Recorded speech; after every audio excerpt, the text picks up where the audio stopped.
Hello friends, welcome to Madras Samayal. இன்னைக்கு நம்ம மெட்ராஸ் சமையல்ல கேரளா ஸ்டைல் ஃபிஷ் ஃப்ரை பண்ண போறோம். இதுல வந்து பொரிச்ச மீன் மேல நல்ல மசாலா தடவி அப்படியே வாழை இலையில பொதிஞ்சி தவால நம்ம ரோஸ்ட் பண்ணி எடுக்கறப்போ வாழை இலையோட ஃப்ளேவர் எல்லாம் மீன்ல நல்லா இன்ஃபியூஸ் ஆகி சூப்பரா இருக்கும். இது வந்து ஒயிட் ரைஸோட பசங்க சாப்பிடுறதுக்கு அட்டகாசமான காம்பினேஷனா இருக்கும். இப்போ இது பண்றதுக்கு ஃபர்ஸ்ட் வந்து நம்ம மீனை வறுசி பொரிக்கணும். அதுக்கு வந்து நம்ம இந்த மாதிரி முழு மீனாவும் எடுத்துக்கலாம். அப்படி இல்லைன்னா நம்ம வந்து சின்ன துண்டாவும் எடுத்துக்கலாம். துண்டு மீனும் வந்து நம்ம யூஸ் பண்ணலாம். நம்ம ரெண்டுமே இன்னைக்கு செய்ய போகிறோம். ஃபர்ஸ்ட் வந்து நம்ம மசாலா தடவிடலாம். இது மேலே வந்து கொஞ்சம் மஞ்சள் தூள், 1 டீஸ்பூன் போல் மிளகாய் தூள், மீனோட அளவு பொறுத்து காரத்தை வந்து அட்ஜஸ்ட் பண்ணிக்கோங்க. ரொம்ப கொஞ்சமாக மல்லித்தூள், ஒரு 1/4 டீஸ்பூன் போல், கொஞ்சமாக மிளகு, அப்புறமா தேவையான அளவு உப்பு எல்லாத்தையும் சேர்த்துட்டு அந்த மீனை வந்து நம்ம நல்லா விரசி வச்சிடலாம். லைட்டாக தண்ணி தொட்டுக்கோங்க. கொஞ்சம் ட்ரையாக இருக்கிற மாதிரி இருந்துச்சுன்னா கொஞ்சம் தண்ணி தொட்டு நம்ம மிக்ஸ் பண்ணும்போது கொஞ்சம் மசாலா மாதிரி அழகாக கோட் ஆயிரும். பாருங்கள், இந்த மாதிரி நான் கலந்து வச்சுருக்கேன். அதே மாதிரி தான் நான் இன்றைக்கி வந்து இந்த மாதிரி கட் பண்ண 2 பீஸ் எடுத்திருக்கேன். மீனில் 2 பீஸ் எடுத்திருக்கேன். இதுலேயும் வந்து அதே மாதிரி தான் மசாலா தடவி வச்சுருக்கேன். இது வந்து ஒரு 15 நிமிஷம் போல் இருக்கட்டும். இப்போது மசாலா ஊறினதுக்கப்புறமா இதை வந்து நம்ம எண்ணெயில் சேர்த்து பொரிக்கணும். தலையோடு பண்ணுறதுனால நம்ம பண்ணிக்கலாம். நான் வந்து தலையை எடுத்துட்டேன். அப்புறமா வந்து இந்த மாதிரி ஒரு 3 இடம் இது பண்ணிக்கோங்க, கட் பண்ணிக்கோங்க. அப்போ தான் அந்த மசாலா வந்து உள்ளே இறங்கும். நமக்கு என்ன மீன் பிடிக்குமோ அதை எடுத்துக்கலாம். சாலை மீன் பண்ணிக்கலாம், அப்புறமா வாவல் மீன் எல்லாமே வந்து நல்லாயிருக்கும்.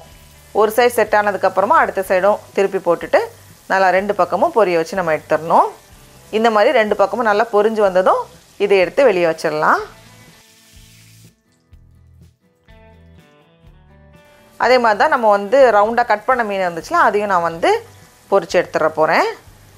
இந்த மாதிரி 2 மீனும் நல்லா பொரிஞ்சு வந்ததும் இதையும் எடுத்து நம்ம வெளியே வச்சிடலாம். அவ்வளோதான். மீனெல்லாம் பொரிச்சு ரெடி பண்ணியாச்சு. இப்போ இது மேலே வைக்கிறதுக்கு நம்ம வந்து அந்த மசாலா தயார் பண்ணணும். அதுக்கு ஒரு பேனில் ஒரு 2லேருந்து 3 டேபிள் ஸ்பூன் போல் எண்ணெய் சேர்த்துக்கோங்க. இந்த ரெசிபிக்கு ஃபுல்லாகவே தேங்காய் எண்ணெயில் செய்யும்போது நல்லாயிருக்கும். எண்ணெய் சூடானதும் இதில் கொஞ்சமாக கடுகு உடஞ்சதும் இதில் 2 வெங்காயம், கொஞ்சம் பெரிய சைஸ் வெங்காயத்தில் 2 எடுத்திருக்கேன். கூடவே 1 டேபிள் ஸ்பூன் அளவுக்கு இஞ்சியும் பூண்டையும் நல்லா இடித்து வச்சுருக்கேன். அப்புறமா ஒரு பச்சை மிளகாய், அதையும் சின்ன சின்னதாக கட் பண்ணி வச்சுருக்கேன். கடைசியாக ஒரு கொத்து கருவேப்பிலை இலை எல்லாத்தையும் சேர்த்துட்டு இந்த வெங்காயம் லைட்டாக வதங்கட்டும். இப்போது வெங்காயம் இந்த மாதிரி வதங்கினதும் இதெல்லாம் மசாலாவுக்கு கொஞ்சமாக மஞ்சள் தூள் சேர்த்துக்கோங்க. கூடவே 1 டீஸ்பூன் மல்லித்தூள், 1லேருந்து 1.5 டீஸ்பூன் போல் மிளகாய் தூள் சேர்த்துக்கோங்க. 1/2 டீஸ்பூன் மிளகு, இல்லை நம்ம காரத்துக்கு ஏற்ப நம்ம வந்து மிளகாய் தூளையும் மிளகையும் வந்து அட்ஜஸ்ட் பண்ணிக்கலாம். எல்லாத்தையும் சேர்த்துட்டு நல்லா கலந்ததுக்கப்புறமா இதில் வந்து ஒரு பெரிய சைஸ் தக்காளி எடுத்திருக்கேன். மீடியம் சைஸ் தக்காளினா 2 நமக்கு தேவைப்படும். அதையும் உள்ளே சேர்த்துட்டு கடைசியாக தேவையான அளவு உப்பு. நம்ம ஏற்கனவே மீனில் உப்பு சேர்த்துருக்கோம், அதனால் மசாலாவுக்கு தேவையான அளவு போதும். ஒரு 2 நிமிஷம் வேகட்டும். இப்போ இந்த மாதிரி வெந்ததுக்கப்புறமா இதில் வந்து நம்ம தேங்காய் பால் சேர்க்க போகிறோம். நல்லா கெட்டியாக எடுத்த தேங்காய் பாலில் 1/2 கப் தேங்காய் பால் சேர்த்துக்கோங்க.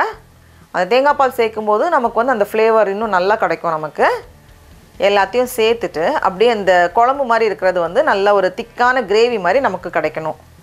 இப்போ பார்த்தோம் அப்படின்னா அந்த தேங்காய் பால் சேர்த்தது அந்த தண்ணியெல்லாம் குறைஞ்சி நல்ல கெட்டியாக ஒரு திக்கான பேஸ்ட் மாதிரி வந்திருக்கு. இந்த மாதிரி வரணும்.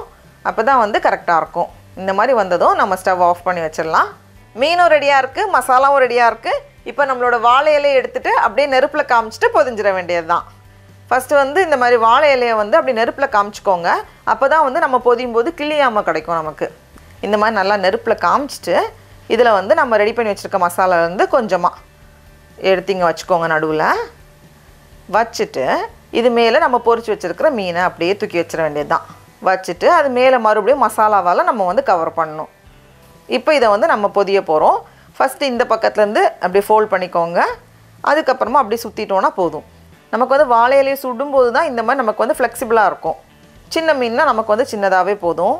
பெரிய மீன்னா நமக்கு வந்து இன்னும் பெரிய இலையாக தேவைப்படும். அதுக்கப்புறமா அந்த இலையிலே நார் இருக்கும்ல, அதை வச்சே தான் நான் வந்து கட்ட போகிறேன். அப்படி இல்லைனா நம்ம வந்து அந்த காட்டன் நூலெல்லாம் இருக்கும்ல, அது கூட நம்ம யூஸ் பண்ணிக்கலாம். அதோட இது வந்து ஈஸியாக தான் இருக்கும். நமக்கு வந்து அந்த இதை வச்சு கட்டிக்கோங்க.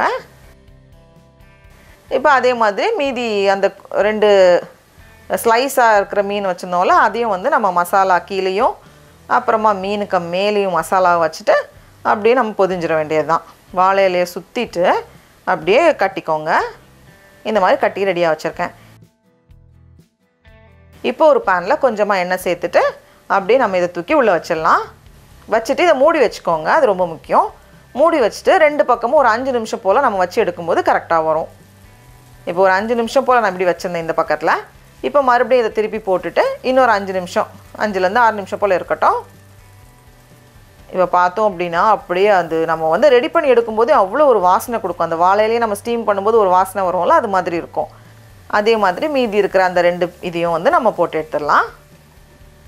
அப்படி இதுவும் ரெடியானதும் நம்ம எடுத்து வெளியே வச்சிடலாம். இப்போ நான் இதை ஓப்பன் பண்ணி காமிக்கிறேன் பாருங்கள். அப்படியே சுட சுட சூப்பராக இருக்கும். அப்படியே அந்த மசாலா, அந்த வாழை இலையோட ஃப்ளேவர் அதெல்லாம் அப்படியே அந்த மீனில் இன்ஃப்யூஸ் ஆகி அடிப்பொலியாக இருக்கும். இப்போ இது மேலே வந்து கொஞ்சம் கார்னிஷிங்காக கொஞ்சம் சின்ன சின்னதாக நறுக்குன வெங்காயம் சேர்த்துக்கோங்க.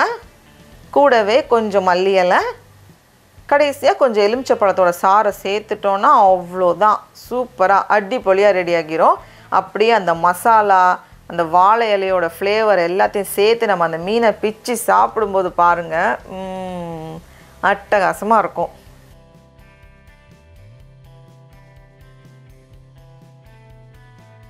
டடா, அவ்வளோதான், நம்மளோட சூப்பரான வாழை இலையில் பொதிஞ்ச மசாலா மீன் ரெடியாக இருக்குது. இப்போ நம்ம டேஸ்ட் பண்ணி பார்க்கலாமா? நமக்கு என்ன மீன் பிடிக்குமோ அதை வந்து நம்ம யூஸ் பண்ணிக்கலாம். அப்படியே அந்த மசாலாவோடு சேர்த்து சாப்பிடும்போது ரொம்ப ரொம்ப நல்லாயிருக்கு. நீங்களும் கண்டிப்பாக இந்த ரெசிபியை வீட்டில் செஞ்சு பாருங்கள். உங்களுக்கு இந்த வீடியோ பிடிச்சிருந்துச்சுன்னா மெட்ரா சமையலுக்கு சப்ஸ்கிரைப் பண்ணுங்கள். நாவின் சுவை அரும்புகள் மலரட்டும்.